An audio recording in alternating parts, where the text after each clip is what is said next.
On the surface, it was the perfect wedding. The flowers were fresh, the music sweet, and the bride looked beautiful enough to steal the breath of every guest in the room. But if you looked closely enough, you'd see her lips weren't smiling. They were hiding something she could never explain to the people watching. The groom walked down the aisle, confident but distant. His eyes fixed straight ahead, never on her. His jaw tight, his smile forced. When the vows came, his reply was quick, almost rushed. Hers came after a long swallow, a hesitation no one seemed to notice. Everyone thought this was a marriage of love. It wasn't. It was a marriage of debt. Not of money or gold, but of family honor. They had met only weeks earlier, when both families were dragged into a storm of whispers and shame. The elders decided the solution was simple. The two would marry. That way, what was broken in the past could be covered in the present. At the reception, the crowd cheered as they cut the cake.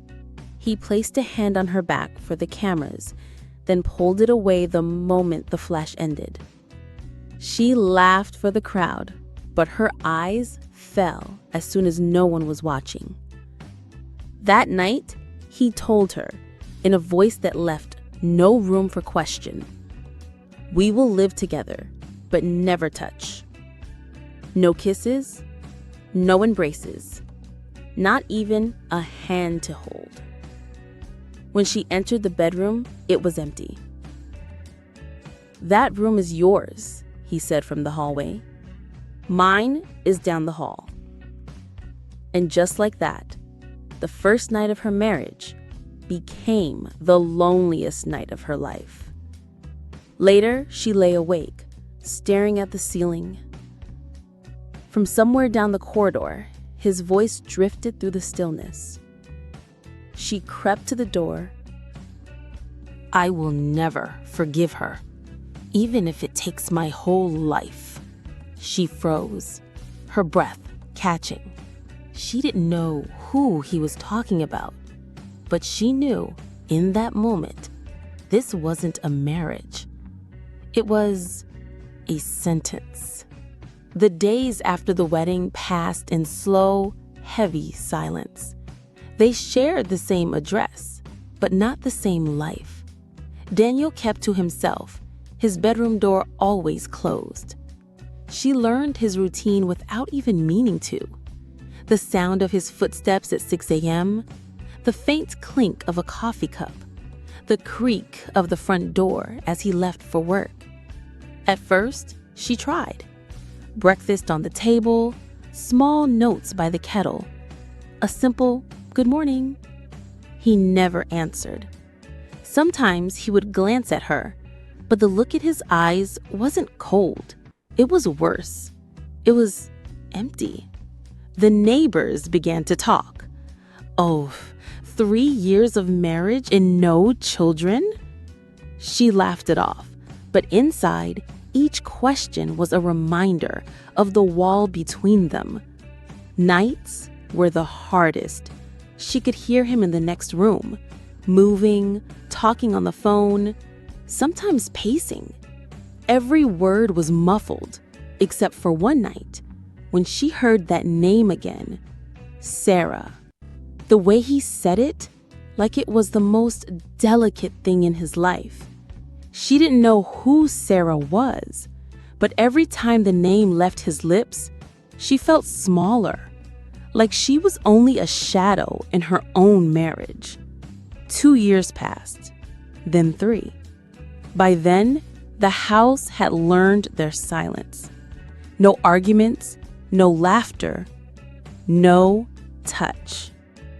Just the quiet sound of two people pretending the other didn't exist. Until one rainy afternoon, he wasn't home, and she went looking for an umbrella in his study. in the bottom drawer under a pile of old papers, she found a faded envelope. Her fingers hesitated before pulling it out. It was addressed in delicate handwriting, "To Daniel, from Sarah." Her heart pounded. She didn't open it. She just stared at it, knowing somehow whatever was inside could explain everything, but also knowing it could destroy what little was left. One evening, when Daniel returned home late, she confronted him. Her voice trembled as she held the envelope out. He looked at her, eyes dark and tired.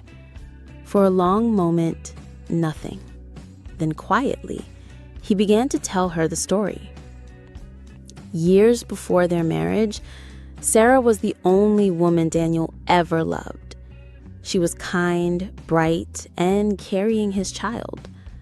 But her world shattered when her fiancé, her own brother, abandoned her. Daniel's voice cracked. "I believed she had a part in hiding the truth. I thought she chose her brother over me." She shook her head. "I didn't know. I swear, I never knew." For the first time, words poured out between them. Bitter truths, painful memories, accusations softened by regret. It was a turning point. But then, Daniel received devastating news. Sarah had died. Yet before she passed, she left a letter addressed to both. Quiet living room, the letter resting between them like a fragile bridge. With trembling hands, Daniel opened it. Sarah's handwriting was shaky but clear. "To Daniel, and to the woman I never met but loved anyway." The letter told a truth no one had dared speak aloud. She had been innocent all along. Her brother had lied, betrayed them both, and left her to bear the blame, alone. Sarah's last wish was for Daniel to forgive and to hold on to the woman beside him, the one who had been waiting in silence all these years. Tears rolled down Daniel's cheeks as he looked at his wife, really looked at her for the first time. He reached out slowly, hesitating. Then, finally, his fingers found hers. It was a small touch, but for two hearts hardened by years of pain and silence, it was everything. In that moment, the walls began to crumble. They both knew the road ahead would be long, but this was their first step. Not as strangers bound by family duty, but as two people choosing love, forgiveness, and a new beginning. And sometimes the strongest marriages aren't born from love at first sight.